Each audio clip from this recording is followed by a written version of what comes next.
പ്രിയരെ നമസ്കാരം. ആയിരക്കണക്കിന് വർഷങ്ങളായി ഭാരതത്തിൽ മാത്രമല്ല ലോകമെമ്പാടുമുള്ള ദശലക്ഷക്കണക്കിന് ആളുകളിൽ സാധാരണക്കാരെയും വരേണ്യവർഗത്തെയും ഒരുപോലെ സ്വാധീനിക്കുകയും സ്പർശിക്കുകയും ചെയ്ത മഹാന്മാരിൽ ഒരാളാണ് ശ്രീരാമചന്ദ്രൻ.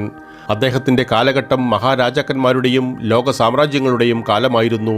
വിശുദ്ധ ഗ്രന്ഥമായ ബൈബിളിൽ പരാമർശിച്ചിരിക്കുന്നത് പോലെ ലോകം മുഴുവൻ ഒരു ഭാഷയാലും ഒരു ഭാഷണത്താലും തിരിച്ചറിയപ്പെട്ടിരുന്ന കാലഘട്ടമായിരുന്നത്. അപ്പോൾ ലോകം ഹിന്ദു, മുസ്ലിം, ക്രിസ്ത്യൻ, യഹൂദർ എന്നിങ്ങനെ വിഭജിക്കപ്പെടുകയോ ആധുനിക കാലഘട്ടത്തെപ്പോലെ ജാതി വേലിക്കെട്ടുകളുടെ അടിസ്ഥാനത്തിൽ പിളരുകയോ ചെയ്തിരുന്നില്ല.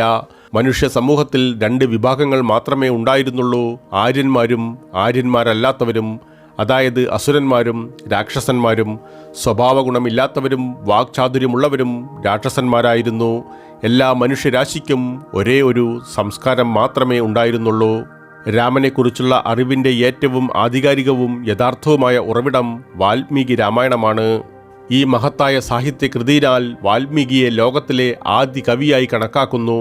രാമന്റെ കഥ വാൽമീകി രാമായണത്തിന്റെ താളുകളിൽ ഒതുങ്ങി നിൽക്കുന്നില്ല, മറിച്ച് ചരിത്രത്തിലും പുരാതന സാഹിത്യത്തിലും മറ്റു വിവിധ ഗ്രന്ഥങ്ങളിലും പരാമർശിക്കുന്നുണ്ട്. മുനി വ്യാസന്റെ മഹാഭാരതത്തിൽ രാമോപാഖ്യാൻ, ആരണ്യക പർവം, ദ്രോണപർവം, ദശരഥ് കഥനക് എന്നീ 4 ഇടങ്ങളിൽ ഇതിനെപ്പറ്റി വിശദീകരിക്കുന്നുണ്ട്. ബുദ്ധമത സാഹിത്യത്തിൽ ദശരഥ ജാതകം, അനമക് ജാതകം, ദശരഥ് കഥനക് എന്നീ 3 ജാതക ഉപമകളിൽ ഇത് പരാമർശിക്കുന്നുണ്ട്. ജൈന സാഹിത്യത്തിൽ വിമൽ സൂരിയുടെ പദം ചരിത്ര അഥവാ പ്രാകൃതം പോലെ രാമനെക്കുറിച്ച് നിരവധി കയ്യെഴുത്തു പ്രതികൾ എഴുതിയിട്ടുണ്ട്. രവിസൻ ആചാര്യയുടെ സംസ്കൃത പദം പുരാൺ, സ്വയംഭുവിൻ്റെ പദം ചരിത്രം അഥവാ അമ്രഷ്, കൂടാതെ സംസ്കൃതത്തിലെ ചരിത്ര പുരാണവും ഗുൻബദ്രിയുടെ സംസ്കൃതത്തിലെ തന്നെ ഉത്തര പുരാണവുമുണ്ട്. ജൈന പാരമ്പര്യമനുസരിച്ച് രാമൻ്റെ യഥാർത്ഥ പേര് പദം എന്നായിരുന്നു. രാമൻ്റെ കഥ മറ്റു ഭാരതീയ പ്രാദേശിക ഭാഷകളിലും രചിക്കപ്പെട്ടിട്ടുണ്ട്. കുറഞ്ഞത് 11 പതിപ്പുകളെങ്കിലും രാമായണം ഹിന്ദിയിൽ മാത്രമുണ്ട്. മറാത്തിയിൽ 8, ബംഗളയിൽ 25, തമിഴിൽ 12, തെലുങ്കിൽ 5, ഒറിയയിൽ 6 പതിപ്പുകളെങ്കിലും ഉണ്ട്. ഇവ കൂടാതെ രാമായണത്തിൻ്റെ കൂടുതൽ പതിപ്പുകൾ സംസ്കൃതം, ഗുജറാത്തി, മലയാളം, കന്നഡ, അസാമീസ്, ഉറുദു, അറബിക്, പേർഷ്യൻ തുടങ്ങിയ ഭാഷകളിലും എഴുതിയിട്ടുണ്ട്. തുളസീദാസ് ഹിന്ദിയിൽ രചിച്ച രാമചരിതമാനസ് ഉത്തരേന്ത്യയിൽ ഉന്നതമായ സ്ഥാനം നേടിയിട്ടുണ്ട്. കാളിദാസ്, ബാസ്, പ്രവർസൻ, ഭവഭൂതി, ക്ഷേമേന്ദ്രൻ, രാജശേഖർ, കുമാർദാസ്, വിശ്വനാഥ്, സോംദേവ്, ഗുണദത്ത്, നാരദ, ലോമേഷ്, ഗുരു ഗോവിന്ദ് സിംഗ്, സമർത്ഥ ഗുരു രാംദാസ്, മൈഥിലി ശരൺ ഗുപ്ത, വിശുദ്ധ കേശവദ, തുഗ്ബോജി തുടങ്ങിയ 400-ലധികം മഹാകവികളും സന്യാസിമാരും രാമനെയും രാമായണത്തിലെ മറ്റ് കഥാപാത്രങ്ങളെയും കുറിച്ച് കവിതകളും ഗദ്യവും സാഹിത്യവും എഴുതിയിട്ടുണ്ട്. ടിബറ്റൻ രാമായണം, തുർക്കിസ്ഥാനിലെ കോഠോനി രാമായണം, ഇന്തോനേഷ്യയിലെ കക്ബിൻ രാമായണം, ജാവയുടെ സരാത്രം, സായിറാം, രാം കെലിംഗ്, പടാനി രാംകഥ എന്നിങ്ങനെ മറ്റു രാജ്യങ്ങളിൽ പോലും രാമായണത്തിൻ്റെ പതിപ്പുകൾ നമുക്ക് കണ്ടെത്താൻ കഴിയും. ഇൻഡോ ചൈനയുടെ രാംകീർത്തി, ഖമർ രാമായണം, ബർമൻ യൂട്ടോയുടെ രമ്യഘൻ, തായ്ലൻഡിലെ രാംകിയൻ തുടങ്ങിയവയെല്ലാം രാമൻ്റെ കഥ മനോഹരമായി വിവരിക്കുന്നു. ഹോമറിൻ്റെ ഇല്ലിയാഡും റോമിലെ കവി നോനസിൻ്റെ ഡയോനിഷ്യയും നമ്മുടെ രാമായണവുമായി അതിശയിപ്പിക്കുന്ന സാമ്യതകളുണ്ടെന്ന് പണ്ഡിതന്മാർ വിശ്വസിക്കുന്നു. ലോക സാഹിത്യത്തിൽ വിവിധ രാജ്യങ്ങളിലെ കവിതകളും രചയിതാക്കളും ഇത്രയും മഹത്തായതും വലുതും വിശദവുമായ അളവിൽ ഇത്രയധികം ഭക്തിയോടെ മറ്റൊരു ചരിത്ര പുരുഷനെയും വിശദീകരിച്ചിട്ടില്ല. ക്ഷേത്രങ്ങളും ചുട്ട കളിമൺ പ്രതിമകളും. ലോകമെമ്പാടും രാമൻ, ലക്ഷ്മണൻ, സീത, ഹനുമാൻ തുടങ്ങിയവർക്ക് നവീനമായ 100 കണക്കിന് ക്ഷേത്രങ്ങൾ മാത്രമല്ല 1000-കണക്കിന് ക്ഷേത്രങ്ങൾ പുരാതന കാലത്ത് തന്നെ നിർമ്മിക്കപ്പെട്ടിരിക്കുന്നു. ജാവയിലെ 9-ാം നൂറ്റാണ്ടിലെ ശിവക്ഷേത്രമായ പരമ്പരൻ്റെയും അഥവാ പരബ്രഹ്മത്തിൻ്റെയും, കംബോഡിയയിലെ 11-ാം നൂറ്റാണ്ടിലെ അങ്കോർ വാട്ട് ക്ഷേത്രത്തിൻ്റെയും ചുമരുകളിൽ രാമായണത്തിൻ്റെയും മഹാഭാരതത്തിൻ്റെയും രംഗങ്ങൾ ചിത്രീകരിച്ചിരിക്കുന്നു. രാമായണത്തെ അടിസ്ഥാനമാക്കിയുള്ള 100 കണക്കിന് കളിമൺ പ്രതിമകൾ ഹിസാറിലെ സിർമ, ഹാത്ത്, നജാർഖേഡ എന്നിവിടങ്ങളിൽ നിന്ന് കണ്ടെത്തിയിട്ടുണ്ട്. ജിന്ദ്, ഹരിയാനയിലെ സന്തായി, ഉത്തർപ്രദേശിലെ കേഷൻബി, അഹിഛത്ര, കഠിംഗർ, രാജസ്ഥാനിലെ ഭദ്ര തുടങ്ങിയ ഇടങ്ങളിൽ രാമൻ്റെ വനവാസത്തിലെ പ്രധാന സംഭവങ്ങൾ ചിത്രീകരിക്കുന്നു. പ്രധാനമായും രാമൻ, സീത, ലക്ഷ്മണൻ തുടങ്ങിയവരുടെ പഞ്ചവടി ഗമനം, മാരീച മൃഗം, ഖർദുഷനുമായുള്ള തൃശ്ശിരയുടെ സംഭാഷണം, രാമൻ്റെ 14 അസുരന്മാരുടെ വധം, രാവണന്റെ സീതാഹരണം, പുഷ്പക വിമാനത്തിൽ നിന്ന് സീത തൻ്റെ ആഭരണങ്ങൾ വലിച്ചെറിയുന്നത് സുഗ്രീവൻ കാണുന്നത്, സുഗ്രീവൻ രാമനെ തൻ്റെ വാസസ്ഥലത്തേക്ക് സ്വാഗതം ചെയ്യുന്നത്, സുഗ്രീവൻ ബാലി പോരാട്ടം, രാമൻ്റെ ബാലീവധം, ഹനുമാൻ അശോകവാടികയെ കത്തിക്കുന്നത്, ത്രിശിരരക്ഷസ്വധം, രാവണൻ്റെ പുത്രനായ ഇന്ദ്രജിത്ത് യുദ്ധത്തിന് പോകുന്നത് മുതലായവയും ചിത്രീകരിച്ചിരിക്കുന്നു. ചില കളിമൺ ചിത്രീകരണങ്ങളിൽ ഗുപ്തയുഗത്തിന് മുൻപുള്ള ലിപിയിൽ വാൽമീകി രാമായണത്തിൻ്റെ വരികൾ എഴുതിയിട്ടുണ്ട്. ഹരിയാനയിലെ ഗുരുകുൽജാറിലെ പുരാവസ്തു പ്രദർശനാലയത്തിൽ അവ കാണാം. ഇവ കൂടാതെ ഭാരതത്തിലെ വിവിധ പ്രദർശനാലയങ്ങളിലും ലണ്ടനിലെ ബ്രിട്ടീഷ് പ്രദർശനാലയങ്ങളിലും നൂറുകണക്കിന് കളിമൺ പ്രദർശനങ്ങൾ കാണാം. കുശാന ചക്രവർത്തിയായ കനിഷ്കൻ തന്റെ ഭരണമുദ്രയിൽ കാറ്റിന്റെ ദേവനായ ഹനുമാനെ ആലേഖനം ചെയ്തു വച്ചിരിക്കുന്നു. അക്ബർ ചക്രവർത്തി തന്റെ സ്വർണ്ണ നാണയത്തിൽ രാമസീതയെ സമാനമായ രീതിയിൽ ചിത്രീകരിച്ചിരിക്കുന്നു. ഡൽഹിയിലെ സഫ്ദർജംഗ് മദ്രസയിൽ രാമായണത്തിലെ രംഗങ്ങൾ വരച്ചിട്ടുണ്ട്. സന്ത് ഭരണകൂടം അവതരിപ്പിച്ചിരിക്കുന്ന പിച്ചള നാണയത്തിൽ രാമന്റെയും 3 സഹോദരന്മാരുടെയും സീതയുടെയും ഹനുമാന്റെയും രൂപങ്ങൾ ആലേഖനം ചെയ്തിട്ടുണ്ട്. സാഹിത്യപരവും പുരാവസ്തുപരവുമായ നിരവധി തെളിവുകൾക്ക് ശേഷവും ശ്രീരാമൻ ഒരു ചരിത്ര വ്യക്തിത്വമായി സാർവത്രികമായി അംഗീകരിക്കപ്പെട്ടിട്ടില്ല എന്നതാണ് വസ്തുതകളുടെ ഏറ്റവും വലിയ പരിഹാസം. രാമന്റെ കാലം. പുരാതന ഭാരത കാലഗണനയും പുരാണ പാരമ്പര്യവും അനുസരിച്ച് രാമൻ ജനിച്ചത് മഹായുഗത്തിലെ 24-ാം ത്രേതായുഗത്തിലാണ്. സാഹിത്യ പരാമർശങ്ങളുടെയും തെളിവുകളുടെയും അടിസ്ഥാനത്തിൽ രാമൻ, രാവണൻ, വിശ്വാമിത്രൻ തുടങ്ങിയവർ 24-ാം ത്രേതായുഗത്തിലാണ് എന്ന് അനുമാനിക്കാവുന്ന വിവിധ പുരാണങ്ങളിൽ പരാമർശിച്ചിരിക്കുന്ന 4 ശ്ലോകങ്ങളാണ് ഇനി പറയുന്നത്. വായു പുരാണത്തിലെ 70-ാം അധ്യായത്തിലെ 88-ാം വാക്യം പ്രകാരം ത്രേതായുഗേ ചതുർവിംശേ രാവണേ തപസേഹ ശിഷ്യാത് രാം ദശരഥതി പ്രാപിയേ സഗണേ ശഖ്യമീവൻ. മഹാഭാരതത്തിലെ 348-ാം അധ്യായത്തിൽ 19-ാം വാക്യത്തിൽ സന്തോതു സമനുപ്രാപ്തേ ത്രേതായാം ദ്വാപരിസ്യാച്ഛ രാമോ ദാശരഥിർ ബുദ്ധ്വാ ഭവിഷ്യാമി ജഗത്പതി. ഹരിവംശം 22-ലെ 104-ൽ ചതുർവിംശേ യുഗേ ചാബി വിശ്വാമിത്ര പുരേ സാരേ ലോകേ റാം ഇതി ഖ്യാതേ തേജസഹ ഭാസകരോപം. ബ്രഹ്മാണ്ഡ പുരാണം 2:36-30-ൽ ചതുർവിംശേ യുഗേ വത്സ്ത്രേധായാം രഘുവംശജേ രാമോ നാം ഭവിഷ്യാമി ചതുർവുഹായു സനാതനേ. മഹാഭാരതം പ്രകാരം ത്രേതായുഗത്തിനും ദ്വാപരയുഗത്തിനും ഇടയിലുള്ള പരിവർത്തന ഘട്ടത്തിലാണ് രാമൻ ജീവിച്ചിരുന്നത്. എന്നാൽ ത്രേതായുഗത്തിൻ്റെ ക്രമം മഹാഭാരതത്തിൽ പരാമർശിക്കുന്നില്ല. സത്യയുഗം, ത്രേതായുഗം, ദ്വാപരയുഗം, കലിയുഗം എന്നിവയ്ക്ക് ഒരു വർഷത്തിലേതുപോലെ മാസങ്ങളുടെ ചക്രം അല്ലെങ്കിൽ ആഴ്ചയിലെ ദിവസങ്ങളുടേതുപോലെ തുടർച്ചയായ ചക്രമുണ്ടെന്ന് അറിയാൻ ഇത് സഹായിക്കുന്നു. തിങ്കളാഴ്ചയ്ക്ക് ശേഷം ചൊവ്വാഴ്ചയും ജനുവരിക്ക് ശേഷം ഫെബ്രുവരിയും വരുന്നതുപോലെ സത്യയുഗത്തിന് ശേഷം ത്രേതായുഗവും ഉണ്ടാകുന്നതിനാൽ ഈ ചക്രം അനന്തമായി തുടരുന്നു. അല്ലെങ്കിൽ കലിയുഗത്തിന് 4,32,000 വർഷങ്ങളുടെ ഏറ്റവും കുറഞ്ഞ ദൈർഘ്യമാണുള്ളത്. ദ്വാപരയുഗത്തിന് കലിയുഗത്തിൻ്റെ ഇരട്ടി, അതായത് 8,64,000 വർഷമാണ് ദൈർഘ്യം. ത്രേതായുഗത്തിന് 12,96,000 വർഷവും സത്യയുഗത്തിന് കലിയുഗത്തിൻ്റെ 4 ഇരട്ടിയായ 17,28,000 വർഷവുമാണ്. അങ്ങനെ 4 യുഗങ്ങളുടെ ഒരു ഏകാംഗത്തെ ചതുർയുഗം എന്ന് വിളിക്കുന്നു. ഒരു ചതുർയുഗം എന്നത് 43,20,000 വർഷങ്ങളാണ്. നമ്മൾ ഇപ്പോൾ അധിവസിക്കുന്നത് 28-ാം ചതുർയുഗത്തിലെ കലിയുഗത്തിലാണ്. അതിൽ ഇതുവരെ 5,100 ചില്ലറ വർഷങ്ങൾ കടന്നുപോയി. 24-ാം ത്രേതായുഗത്തിൻ്റെ അവസാന ഘട്ടത്തിലാണ് രാമൻ ജീവിച്ചിരുന്നതെന്ന് നാം അംഗീകരിക്കുകയാണെങ്കിൽ അദ്ദേഹം 1,81,49,100 ചില്ലുവാനം വർഷങ്ങൾക്ക് മുൻപ് ജീവിച്ചിരുന്നതായി കണക്കാക്കാം. എന്നാൽ ചതുർയുഗത്തിലെ ഇന്നത്തെ 28-ാം ചക്രത്തിലെ ത്രേതായുഗത്തിലാണ് അദ്ദേഹം ജീവിച്ചിരുന്നതെന്ന് നാം അംഗീകരിക്കുകയാണെങ്കിൽ രാമൻ 8,69,100 ചില്ലുവാനം വർഷങ്ങൾക്ക് മുൻപ് ജീവിച്ചിരുന്നു. ഇത്രയും വർഷങ്ങൾക്ക് ശേഷം കെട്ടിടങ്ങളോ വാസസ്ഥലങ്ങളോ പ്രതിമകളോ മുദ്രകളോ നാണയങ്ങളോ തുണികളോ അസ്ഥികളോ ആയുധങ്ങളോ അവശേഷിക്കുന്നത് അസാധ്യമാണ്. ഇത്രയും കാലം ഈ ഭൂമിയിൽ വിഹരിച്ച ഒരു വ്യക്തിയുടെയും ഭൗതിക രേഖകളോ തെളിവുകളോ ഉണ്ടാകില്ല. 5 തലമുറകൾക്ക് മുൻപ് ഒരാൾ തൻ്റെ സന്തതിയെ ഉൽപ്പാദിപ്പിക്കാതെ കടന്നുപോയിട്ടുണ്ടെങ്കിൽ അവൻ്റെ ജീവിതം തെളിയിക്കാൻ നമുക്ക് പ്രകൃതിപരമോ ശാരീരികമോ ആയ തെളിവുകൾ ഉണ്ടാവില്ല. അയാൾക്കൊരു വാസസ്ഥലം ഉണ്ടെങ്കിൽ പോലും രേഖാമൂലമായ തെളിവുകളോ വാമൊഴിയോ ഇല്ലാതെ അത് അദ്ദേഹത്തിൻ്റെതാണെന്ന് തെളിയിക്കുവാനാവില്ല. ആധുനിക കാലത്ത് പോലും ഭരണാധികാരികളായ രാഷ്ട്രത്തലവന്മാരുടെയും പ്രധാനമന്ത്രിമാരുടെയും അസ്തിത്വം 1000 വർഷങ്ങൾക്ക് ശേഷം ഒരു സാഹിത്യ തെളിവുമില്ലാതെ തെളിയിക്കാൻ കഴിയില്ല. അവരുടെ കഥ ഒരു തലമുറയിൽ നിന്ന് മറ്റൊരു തലമുറയിലേക്ക് വാമൊഴിയായി കൈമാറുവാൻ പറ്റും. എന്നാൽ അവരുടെ അസ്തിത്വത്തിന് ഭൗതിക തെളിവുകളൊന്നും ലഭ്യമാകില്ല. കുറച്ച് വർഷങ്ങളായി വളരെ പ്രചോദിതരായ കമ്പ്യൂട്ടർ സാക്ഷരരായ ആളുകൾ പ്ലാനറ്റേറിയം ഗോൾഡ് സോഫ്റ്റ്വെയർ എന്ന സോഫ്റ്റ്വെയർ രൂപകൽപ്പന ചെയ്തിട്ടുണ്ട്. ഇത് ഭൂമിയിൽ നിന്നുള്ള ഗ്രഹങ്ങളുടെ ദൂരവും സ്ഥാനവും അളക്കുവാനും ചന്ദ്ര സൂര്യഗ്രഹണങ്ങൾ പ്രവചിക്കുവാനും ശാസ്ത്രജ്ഞർ സാധാരണഗതിയിൽ ഉപയോഗിക്കുന്നു. വാൽമീകി രാമായണത്തിലെ ബാലകാണ്ഡത്തിൽ ശ്രീരാമന്റെ ജനന സമയത്തെ രാശിചക്രത്തിലെ രാശികളുടെ ഗ്രഹനിലകൾ ചൈത്രത്തിന്റെ ശോഭയുള്ള 2 ആഴ്ചയിലെ 9-ാം ചാന്ദ്രദിന ജന്മനക്ഷത്രം പുനർവസു ആരോഹണത്തിലായിരുന്നുവെന്ന് പരാമർശിക്കുന്നു. അതായത് സൂര്യൻ, ചൊവ്വ, ശനി, വ്യാഴം, ശുക്രൻ എന്നിങ്ങനെ 5 ഗ്രഹങ്ങൾ ഉയർന്ന് മേടം, മകരം, തുലാം, കർക്കിടകം, മീനം എന്നീ രാശികളിൽ പ്രത്യക്ഷപ്പെടുന്നു. അല്ലെങ്കിൽ വ്യാഴം ചന്ദ്രനുമായി ചേർന്ന് കർക്കിടക രാശിയിൽ പ്രത്യക്ഷപ്പെട്ടു.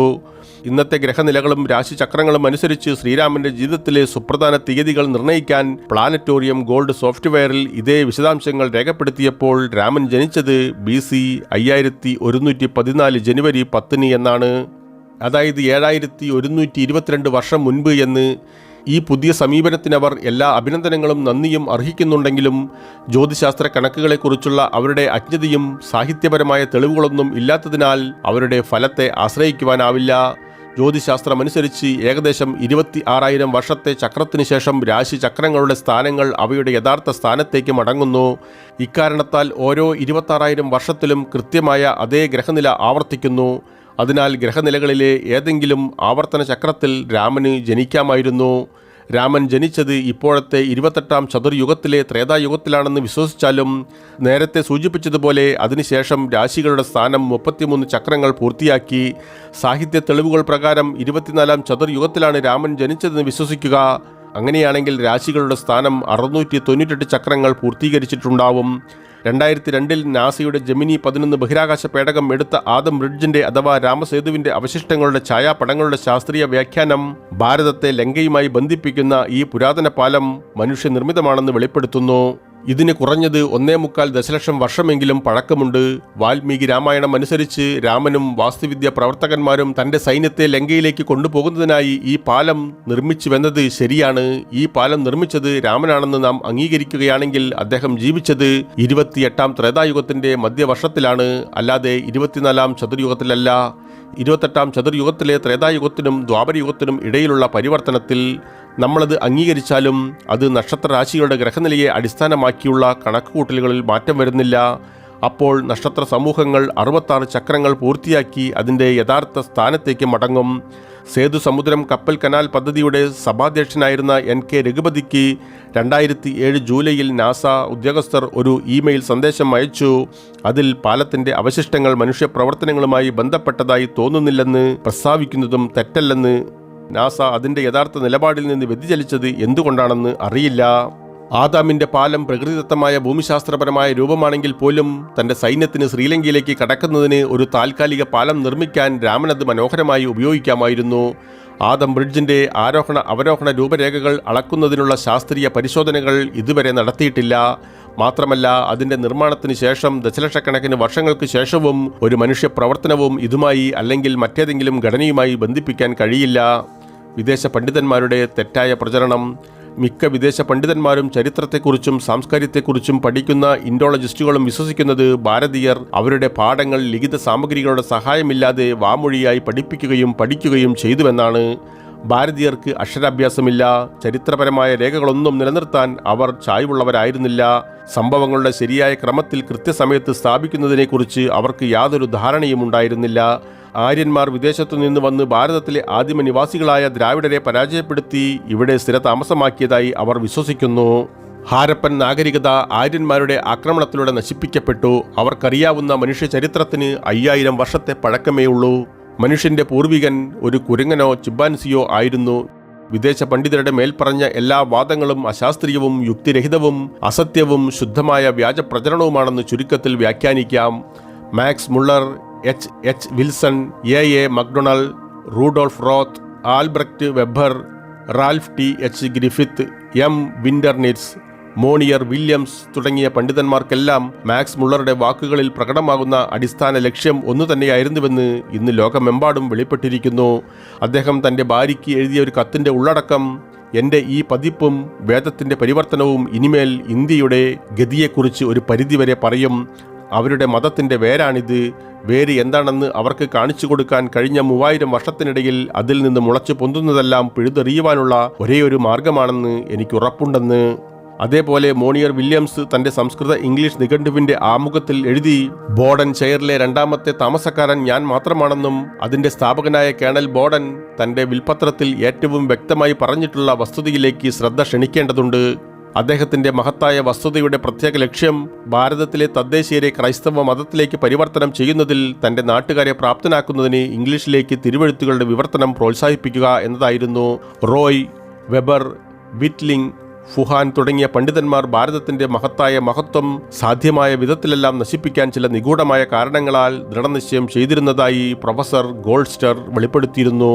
അടുത്തിടെ 2007 Krishna Ramaswamy, Antonio de Nicolas, Aditi Banerjee എന്നിവർ തിരുത്തിയ invading the sacred and analysis of Hinduism study in America എന്ന പുസ്തകം മുംബൈയിൽ പ്രകാശനം ചെയ്തു. ഭാരതത്തിൽ നിന്ന് വ്യത്യസ്തമായി മതത്തെക്കുറിച്ചുള്ള അക്കാദമിക പഠനം അമേരിക്കയിലെ ബുദ്ധിജീവികൾക്ക് ഒരു പ്രധാന സംരംഭമാണ്. നൂറുകണക്കിന് പണ്ഡിതന്മാർ ഹിന്ദുമതത്തെയും മറ്റ് ഭാരത മതങ്ങളെയും കുറിച്ച് പഠിക്കുന്നു. അവരിൽ പലരും തെറ്റായ വ്യാഖ്യാനത്തിലൂടെയും തെറ്റായ വിവർത്തനത്തിലൂടെയും ഭാരത സംസ്കാരത്തെയും മതത്തെയും കുറിച്ചുള്ള മിഥ്യകളും പക്ഷപാതങ്ങളും നിലനിർത്തുന്നത് തുടർന്നു. മാക്കോളയ്ക്ക് ഒരു ഭാരത ഭാഷ പോലും അറിയില്ലായിരുന്നു എന്ന വസ്തുത കൂടെയുണ്ട്. എന്നാൽ എല്ലാ പൗരസ്ത്യ ജ്ഞാനത്തെയും കുറിച്ച് അദ്ദേഹം അഭിപ്രായപ്പെട്ടിരുന്നു. ജെയിംസ് മിൽ ഒരിക്കലും ഭാരതം സന്ദർശിച്ചിട്ടില്ല, പക്ഷേ അദ്ദേഹം ഭാരത ചരിത്രത്തെക്കുറിച്ച് എഴുതി. മാക്സ് മുള്ളർ, വിന്റർ നിറ്റ്സ്, ഗ്രിഫ്ത് തുടങ്ങിയ വിദേശ ഇൻഡോളജിസ്റ്റുകൾക്കൊന്നും വേദവ്യാകരണം, ജ്യോതിശാസ്ത്രം, മെത്തറസ് അഥവാ ഛന്ദ് തുടങ്ങിയവയിൽ അറിവുണ്ടായിരുന്നില്ല.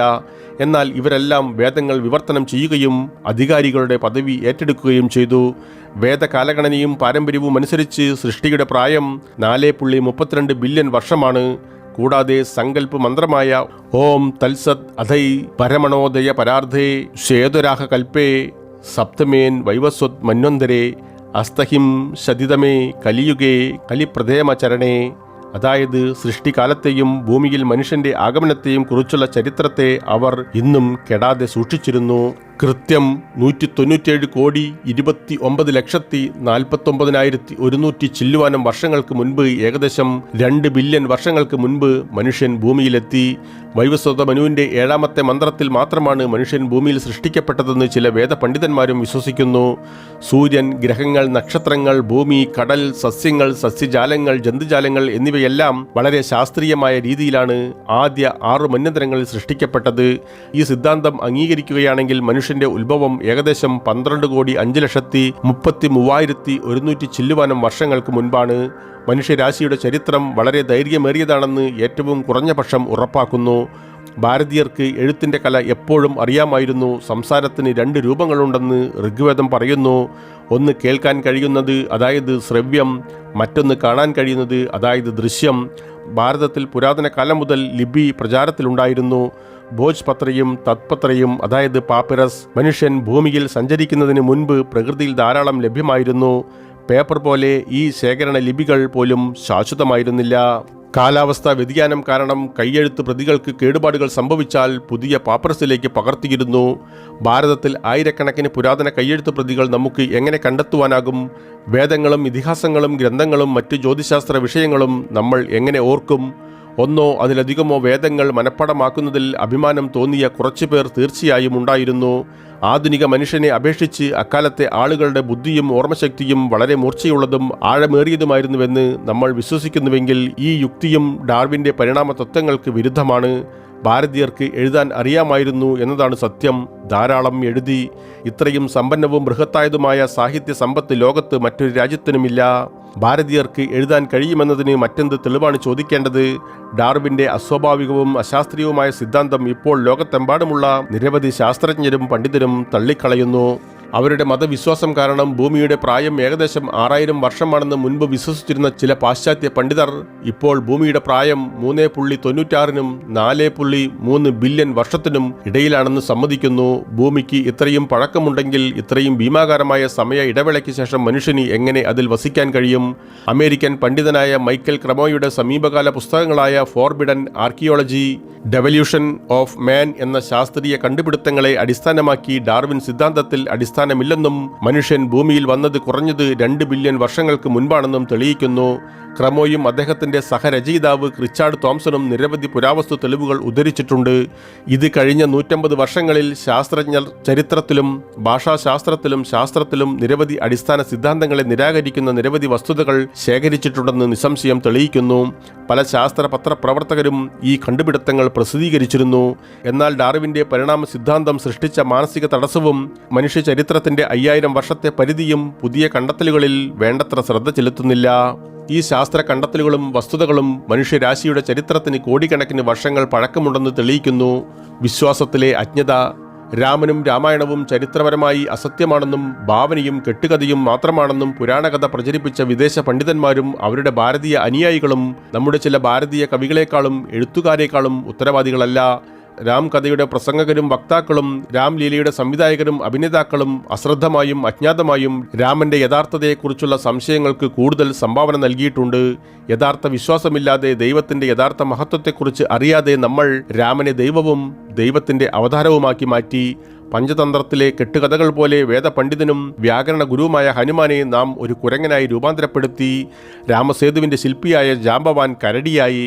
പ്രശസ്ത ശസ്ത്രക്രിയ ഭിഷഗ്വരൻ സുഷേനനും അദ്ദേഹത്തിൻ്റെ സഹപ്രവർത്തകരായ അംഗദൻ, ബാലി തുടങ്ങിയവർ കുരങ്ങന്മാരായി. സീതയെ അപഹരിച്ചതിന് ശേഷം ആകാശത്ത് വെച്ച് രാവണനോട് യുദ്ധം ചെയ്ത് ഒരു കഴുകനായി തീർന്നു. ഘൃതകൂടത്തിലെ മുൻ രാജാവായിരുന്ന ധീരനായ ജടായു. അതിസുന്ദരിയായ പണ്ഡിതയായ താരയെ വിവാഹം കഴിച്ചത് ബാലി എന്ന കുരങ്ങിനെയാണെന്നതാണ് ഏറ്റവും ഞെട്ടിപ്പിക്കുന്ന വിശ്വാസം. സീത ഭൂമിയിൽ നിന്നാണ് ജനിച്ചതെന്നും ഒടുവിൽ ഭൂമി മാതാവിലേക്ക് മടങ്ങിയെന്നും വിശ്വസിക്കപ്പെടുന്നു. ഞങ്ങളുടെ ഭാവനയ്ക്ക് അതിരുകളില്ലായിരുന്നു. വാൽമീകിക്ക് രാമൻ മനുഷ്യനാണെന്നും കുലീനനാണെന്നും തൻ്റെ കാലഘട്ടത്തിലെ ഏറ്റവും മികച്ചവനാണെന്നും അറിയാമായിരുന്നു. അദ്ദേഹത്തിൻ്റെ കാലത്താണ് രാമായണം രചിച്ചത്. ഇരുവരും സമകാലികരായിരുന്നു. ഏതൊരു സാധാരണക്കാരനെയും പോലെ മനുഷ്യ സ്വഭാവങ്ങളും വികാരങ്ങളും രാമനുണ്ടെന്ന് അദ്ദേഹം തെളിയിച്ചു. നമ്മുടെ അന്ധമായ വിശ്വാസത്തിൽ രാമായണത്തെ ഒരു കെട്ടുകഥ പോലെ കാണുകയും അതിലെ ശ്രേഷ്ഠ കഥാപാത്രങ്ങളെ പക്ഷികളെയും മൃഗങ്ങളെയും പോലെ ചിത്രീകരിക്കുകയും ചെയ്തുകൊണ്ട് രാമന്റെയും രാമായണത്തിൻ്റെയും ചരിത്രത്തെക്കുറിച്ചുള്ള ചോദ്യചിഹ്നങ്ങൾക്ക് നമ്മൾ പ്രാധാന്യം നൽകി. നമ്മുടെ മണ്ടൻ വിശ്വാസങ്ങളെ ഇവിടെയും അവസാനിപ്പിച്ചില്ല. അത്യന്തികമായി രാമന്റെ കുലീനമായ കഥാപാത്രത്തെ അപകീർത്തിപ്പെടുത്തുന്ന വിചിത്രമായ പുതിയ കഥകൾ നമ്മൾ പ്രചരിപ്പിക്കുന്നു. രാമൻ ഒരിക്കലും സീതയെ നിരാകരിക്കുകയോ ഗർഭിണിയായ നിലയിൽ കാട്ടിലേക്ക് നാടുകടത്തുകയോ ചെയ്തിട്ടില്ല. വാൽമീകി അങ്ങനെയൊരിക്കലും രചിച്ചിട്ടില്ല. എന്നാൽ ആധുനിക ഭാരതത്തിലെ തിരികെ കയറ്റത്തിൻ്റെയും കൂട്ടിച്ചേർക്കലുകളിലൂടെയും മര്യാദ പുരുഷോത്തം രാമനെ സ്ത്രീകൾക്കും കീഴ്ജാതിയിൽ ജനിച്ചവരെയും മുറിവേൽപ്പിക്കുകയും ഉപദ്രവിക്കുകയും ചെയ്യുന്ന ഒരു വ്യക്തിയാക്കി മാറ്റി. വാൽമീകിയുടെ രാമൻ ധീരന്മാരിൽ ഏറ്റവും ധീരനായിരുന്നു, ശ്രേഷ്ഠരിൽ ശ്രേഷ്ഠനായിരുന്നു. പക്ഷേ ദൈവമല്ല. വിശകലനവും നിഗമനങ്ങളും. ജനനം മുതൽ മരണം വരെ സത്യം സംസാരിക്കുകയും സത്യത്തിൽ പ്രവർത്തിക്കുകയും സത്യം മാത്രം പ്രസംഗിക്കുകയും ചെയ്ത നമ്മുടെ സന്യാസിമാർക്കും ദർശകർക്കും അവരുടെ രചനകൾ അവിശ്വസനീയവും അസത്യവുമാക്കുവാൻ കഴിയുമോ? ഋഷി വാൽമീകി, മുനി വ്യാസൻ, കാളിദാസൻ, ബാസ്, ഭവഭൂതി, അശ്വഘോഷ്, സമർത്ഥ ഗുരു രാംദാസ്, ഗുരു ഗോവിന്ദ് സിംഗ്, സ്വാമി ദയാനന്ദ്, സ്വാമി വിവേകാനന്ദൻ തുടങ്ങിയ നമ്മുടെ പ്രാചീന ദർശകന്മാരും ഗ്രന്ഥകാരന്മാരും ബുദ്ധ ജൈന പാരമ്പര്യങ്ങളിലെ പ്രമുഖരായിരുന്നു. മനുഷ്യൻ ആദ്യം യഥാർത്ഥ കഥകളും ചരിത്രവും എഴുതി. പിന്നീട് കൽപ്പനാ സൃഷ്ടി എങ്ങനെ എഴുതാമെന്ന് പഠിച്ചു. സാങ്കല്പിക കഥാപാത്രങ്ങളെക്കുറിച്ച് എഴുതുന്ന ഒരു പാരമ്പര്യം ഭാരതത്തിനില്ല. കാരണം നമ്മുടെ രാജ്യത്തിന് യഥാർത്ഥ ജീവിതത്തിൽ നായകന്മാർക്ക് ഒരു കുറവും ഉണ്ടായിരുന്നില്ല. നമ്മുടെ ചരിത്രം, പുരാണങ്ങൾ, സ്മൃതികൾ, ഉപനിഷത്ത് ഉപമകൾ, കെട്ടുകഥകളും യക്ഷിക്കഥകളും പാശ്ചാത്യ ഇതിഹാസങ്ങളും പുരാണ കഥകളും എല്ലാം സത്യമാണോ? ലോകത്തിലെ ഏതെങ്കിലും സമൂഹം ഏതെങ്കിലും സാങ്കല്പിക വ്യക്തിയുടെ ജന്മദിനം അല്ലെങ്കിൽ ചരമവാർഷികം ആഘോഷിച്ചിട്ടുണ്ടോ? ഇത് ശരിയാണെങ്കിൽ രാമന്റെ ജന്മദിനമായ രാമനവമി ആയിരക്കണക്കിന് വർഷങ്ങളായി വർഷം തോറും ലോകത്തിന്റെ പല രാജ്യങ്ങളിലും ആഘോഷിക്കുന്നതെങ്ങനെ? ഏതെങ്കിലും സാങ്കല്പിക കഥാപാത്രങ്ങളെക്കുറിച്ച് 10 മുതൽ 20 വരെ എഴുത്തുകാർ പോലും ആവർത്തിച്ച് എഴുതിയിട്ടുണ്ടോ? ലോകത്തിലെ വിവിധ ഭാഷകളിലും വിവിധ രാജ്യങ്ങളിലും ആയിരക്കണക്കിന് ദർശകരും കവികളും എഴുത്തുകാരും രചയിതാക്കളും പുരാതന കാലം മുതൽ രാമന്റെ കഥ പറയുകയും വീണ്ടും പറയുകയും ചെയ്തിട്ടുണ്ട്. രാമായണവും രാമനും ഒരു കവിയുടെ ഭാവനയാണെന്ന് സ്വതവേ നാം അംഗീകരിച്ചാലും കവി യഥാർത്ഥവും ഈ ഭൂമിയിൽ ജീവിച്ചിരുന്നുവെന്നും സാങ്കല്പികമല്ലെന്നും നാം അംഗീകരിക്കുന്നു. വാൽമീകി ജീവിച്ചിരുന്നുവോ എന്ന് ആരും സംശയിച്ചിട്ടില്ല. സ്കന്ദപുരാണം, ഭവിഷ്യപുരാണം, ആധ്യാത്മിക രാമായണം എന്നിവയിൽ അദ്ദേഹത്തിന്റെ ജീവിതം വിശദമായി പരാമർശിച്ചിട്ടുണ്ട്. വാൽമീകി ആദ്യമായി രാമനെ കണ്ടുമുട്ടുമ്പോൾ രാമായണത്തിൽ നൽകിയതുപോലെ അദ്ദേഹം പറയുന്നു: പ്രജേൽ സോഹേം ദാസ്മേ പുത്രോഹ രാഘവ നന്ദനി നേ ഇസ്മര ഹേന്മനൃതം വാക്യമിമോ തുതൗ പുത്രോ. വാൽമീകി അഭിമാനത്തോടെ രാമനോട് പറയുന്നു: ഞാൻ പ്രജേതസയുടെ 10ാമത്തെ പുത്രനാണ്. ഒരു അസത്യവാചകം പോലും ഞാൻ പറഞ്ഞതായി ഓർക്കുന്നില്ല. അത്തരമൊരു ദൗത്യപ്രചാരകനും സത്യത്തിൻ്റെ അനുയായിക്കും എങ്ങനെ രാമൻ്റെ ഒരു സാങ്കല്പിക കഥ എഴുതുവാൻ കഴിയും? ഒരു സാങ്കല്പിക വ്യക്തിയുടെ തലമുറയെക്കുറിച്ച് ആരെങ്കിലും വിശദമായ വിവരണം നടത്തിയിട്ടുണ്ടോ? രാമൻ്റെ പൂർവികരും പിൻഗാമികളുമായ രഘുവംശത്തിൻ്റെ 19 തലമുറകളെ കാളിദാസൻ തൻ്റെ രഘുവംശം എന്ന പുസ്തകത്തിൽ വിവരിച്ചിട്ടുണ്ട്. ബാഹുകൻ, സർഗൻ, അൻഷുമാൻ, അസംജർ, ദിലീപ്, ഭഗീരഥൻ, അജൻ, ദശരഥൻ, രാമചന്ദ്രൻ, കുശൻ, ലവൻ എന്നിങ്ങനെ രാമന്റെ വംശത്തിലെ 11 പേരുകൾ ശബ്ദകൽപദ്രം പരാമർശിക്കുകയും ഈ രാജാക്കന്മാരാണ് ആ കാലഘട്ടത്തിലെ ലോക ഭരണാധികാരികളെന്നും പരാമർശിച്ചിട്ടുണ്ട്. ഇത്രയൊക്കെ ആയിട്ടും രാമനെ ഒരു ചരിത്ര പുരുഷനായി നാം അംഗീകരിച്ചിട്ടില്ലെങ്കിൽ അത് ജ്ഞാനത്തിൻ്റെ പരിധിക്കപ്പുറമാണ്. നായകനും എഴുത്തുകാരനും സമകാലികരായപ്പോൾ ഏതെങ്കിലും എഴുത്തുകാരൻ്റെ സ്വഭാവത്തെ ആരെങ്കിലും ചോദ്യം ചെയ്തിട്ടുണ്ടോ? ഋഷി വാൽമീകി രാമന്റെ സമകാലികനായിരുന്നു. രാമായണത്തിൽ ഭൂതകാലവും ഭാവിയുമില്ല, വർത്തമാനകാലമാണ് ഉപയോഗിച്ചിരിക്കുന്നത്. പിന്നെ എങ്ങനെയാണ് രാമന്റെയും മറ്റു കഥാപാത്രങ്ങളുടെയും ചരിത്രപരതയെ ചോദ്യം ചെയ്യുവാൻ കഴിയുക? ആധുനിക കാലത്ത് നമുക്ക് ഏതൊരു വ്യക്തിയുടെയും വയസ്സ് അറിയണമെങ്കിൽ ആദ്യം അവരുടെ വിദ്യാലയം അല്ലെങ്കിൽ കലാലയ സാക്ഷ്യപത്രം അല്ലെങ്കിൽ അവരുടെ ജാതകം നോക്കുന്നു. ഒരാളുടെ പ്രായം അറിയാൻ തക്ക രേഖകളൊന്നും ഇല്ലെങ്കിൽ അയാളെ ഓസിഫിക്കേഷൻ വൈദ്യ പരിശോധനയ്ക്ക് വിധേയമാക്കും. എന്നാൽ പുരാതന ചരിത്ര പുരുഷന്റെ ചോദ്യമാണെങ്കിൽ നാം എന്തിനാണ് രചനകളും സാഹിത്യ തെളിവുകളും അവഗണിക്കുകയും പകരം ഭൂമിയിൽ കുഴിച്ചിടുന്ന കെട്ടിടങ്ങളിലും പ്രതിമകളിലും മുദ്രകളിലും അസ്ഥികളിലും പുരാവസ്തു തെളിവുകൾക്കായി തിരയുന്നത്? വിദേശ ഇൻഡോളജിസ്റ്റുകളും ചരിത്രകാരന്മാരും അവരുടെ അന്ധരായ ഭാരതീയ അനുയായികളും ദൈവിക വെളിപാട് വേദങ്ങളിൽ തിരയാൻ ആഗ്രഹിക്കുമ്പോൾ അവർ ഋഗ്വേദത്തെ ഉദ്ധരിക്കുന്നു. അവിടെ രാമന്റെ പൂർവികനും അയോധ്യയുടെ സ്ഥാപകനുമായ ഇക്ഷ്വാകുവിന്റെ പരാമർശമുണ്ട്.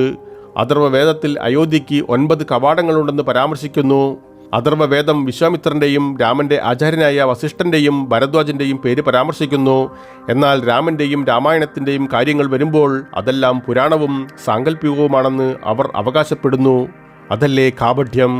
ഇന്നും ഏഷ്യൻ രാജ്യങ്ങളിൽ ചിലർ രാമൻ, രാവണൻ, ലക്ഷ്മണൻ, സീത, ഹനുമാൻ എന്നിവരിൽ വിശ്വസിക്കുന്നു. ശ്രീലങ്ക രാമായണത്തിൽ വിശ്വസിക്കുന്നു. അതിനാൽ ഇന്നുവരെ വിഭീഷണന്റെ പട്ടാഭിഷേകം അതിന്റെ ജനപ്രതിനിധി സഭയിൽ അഭിമാനത്തോടെ കാണിച്ചു. അശോക വാടികയെ പ്രശസ്തമായ ഒരു വിനോദസഞ്ചാര കേന്ദ്രമാക്കി മാറ്റി. അതുമാത്രമല്ല, ശ്രീലങ്കൻ സർക്കാർ രാവണന്റെ പിൻതലമുറക്കാർക്ക് ഇപ്പോഴും വാർദ്ധക്യകാല ശമ്പളം നൽകുന്നുണ്ട്. തായ്ലൻഡിന് അയോധ്യ എന്നൊരു സ്ഥലമുണ്ട്. അവിടെയുള്ള രാജാവ് ബുദ്ധമതക്കാരനാണെങ്കിലും രാമൻ എന്നാണ് അറിയപ്പെടുന്നത്. ഇന്തോനേഷ്യയുടെ ചരിത്രത്തിലെ ഏറ്റവും പ്രധാനപ്പെട്ട സംഭവം നടന്നത് 1949 നവംബറിൽ ഡച്ച് സർക്കാർ എറിയാൻ, അതായത് ന്യൂ ഗിനിയ ഒഴികെയുള്ള ഇന്തോനേഷ്യൻ ദ്വീപുകൾക്ക് സ്വാതന്ത്ര്യവും പരമാധികാരവും നൽകാൻ തീരുമാനിച്ചു എന്നതാണ്. അതിൽ ന്യൂ ഗിനിയയെയും ഉൾപ്പെടുത്തണമെന്ന ആവശ്യം ഉന്നയിച്ച് ഇന്തോനേഷ്യൻ പൊതുജനങ്ങൾ ഒരു പ്രക്ഷോഭം ആരംഭിച്ചു. എന്നാൽ ന്യൂ ഗിനിയ ഇന്തോനേഷ്യയുടെ അവിഭാജ്യ ഘടകമാണെന്ന് തെളിയിക്കാൻ എന്തെങ്കിലും നിഷേധിക്കാനാവാത്ത തെളിവ് ഡച്ച് സർക്കാർ അവരോട് ആവശ്യപ്പെട്ടു. വാൽമീകി രാമായണം പാരായണം ചെയ്യുന്ന പാരമ്പര്യമുള്ള ഇന്തോനേഷ്യയിലെ ജനങ്ങൾ കിഷ്കിന്ദ കാണ്ഡത്തിലെ യതൻ വന്തോ യവദീപം ശിശിരോ നാം പർവ്വതം എന്ന വാക്യം ഉദ്ധരിച്ചു. അതായത് സുഗ്രീവൻ സൈന്യാധിപരോട് ഉപദേശിച്ചു സീതയെ തേടി കിഴക്കൻ അതിർത്തികൾ സന്ദർശിക്കുവാനും 7 രാജ്യങ്ങളുടെ കൂട്ടായ്മയായ യവദ്വീപിലേക്ക്, അതായത് ജാവയിലേക്ക് പോകാനും അവിടെ നിന്നും സ്വർണദ്വീപ്, അതായത് സുമാത്ര സന്ദർശിക്കുവാനും സുമാത്രയ്ക്ക് ശേഷം ദേവന്മാരും അസുരന്മാരും അധിവസിക്കുന്നതും ആകാശത്തെ അതിന്റെ ഉച്ചകോടിയിൽ ചുംബിക്കുന്നതുമായ ശിശിരപർവ്വതം, അതായത് ന്യൂ ഗിനിയ, അവന്റെ സൈന്യത്തോടൊപ്പം സന്ദർശിക്കുക. ഈ പുരാതന അനിഷേധ്യമായ തെളിവുകൾ വായിച്ചതിനു ശേഷം ഡച്ചുകാർ ന്യൂ ഗിനിയയും ഇന്തോനേഷ്യക്കാർക്ക് കൈമാറി. രാമായണം നിമിത്തം ഇന്തോനേഷ്യയിൽ പുതിയ ചരിത്രം സൃഷ്ടിച്ചു. ഈ വീഡിയോയുടെ ഉപസംഹാരം എന്ന നിലയിൽ രാമന്റെയും രാമായണത്തിന്റെയും ചരിത്രത്തിൽ വിശ്വസിക്കാതിരിക്കുന്നത് ശാഠ്യവും പാണ്ഡിത്യ ധിക്കാരവും ആയിരിക്കുമെന്ന് പറഞ്ഞാൽ തെറ്റില്ല. വിശ്വാസം ഉണ്ടെങ്കിലും ഇല്ലെങ്കിലും ചരിത്രം ചരിത്രമാണ്. അയോധ്യ, സരയു, ഗംഗ, ശ്രീലങ്ക, രാമൻ, സീത, ഹനുമാൻ എന്നിവയിൽ നമുക്ക് വിശ്വാസമില്ലായിരിക്കാം. പക്ഷേ ചരിത്രപരമായ അവരുടെ അസ്തിത്വത്തെ എങ്ങനെ സംശയിക്കും? ഭാരതീയ ചരിത്രകാരന്മാരോടും നമ്മുടെ മണ്ണിലെ എല്ലാ പണ്ഡിതന്മാരോടും സ്വാമി വിവേകാനന്ദൻ പറഞ്ഞ വാക്കുകൾ ഓർക്കാൻ ആഗ്രഹിക്കുന്നു. ഒരു മനുഷ്യൻ തൻ്റെ പൂർവികരെയും ഭൂതകാലത്തെയും കുറിച്ച് ലജ്ജിക്കാൻ തുടങ്ങിയാൽ അവരുടെ അവസാനം വന്നിരിക്കുന്നു. രാമന്റെ ജന്മവാർഷികമായ രാമനവമി നമ്മിൽ അജ്ഞതയും ഭാഗികമായ അന്ധതയും ഇല്ലാത്ത ഒരു യഥാർത്ഥ വിശ്വാസമുണർത്തും. രാമന്റെ സ്വഭാവ സമ്പത്തും നീതിയും നമുക്ക് നമ്മുടെ ഇടയിൽ വളർത്താം. പ്രിയരെ, നന്ദി, നമസ്കാരം. നിങ്ങളിൽ അടിഞ്ഞുകിടക്കുന്ന ഇത്തരം വിശദീകരണങ്ങൾ ഇവിടെ പങ്കുവയ്ക്കുക.